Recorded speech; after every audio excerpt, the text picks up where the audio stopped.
घरालगत बांधलेल्या वायरवरील कपडे काढत असताना विजेचा जोरदार धक्का लागून लॉन्ड्री चालकाचा मृत्यू झाल्याची दुर्दैवी घटना उत्तर सोलापूर तालुक्यातील बीबी दारफळ येथे रविवारी सकाळी 7 वाजता घडली।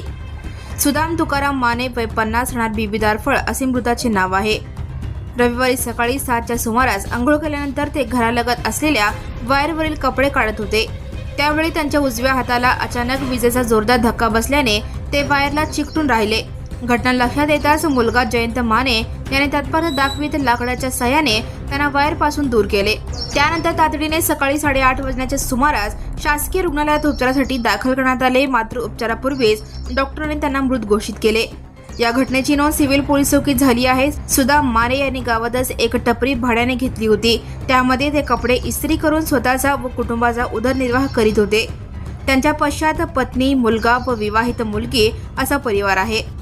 Now and press the bell icon. Never miss a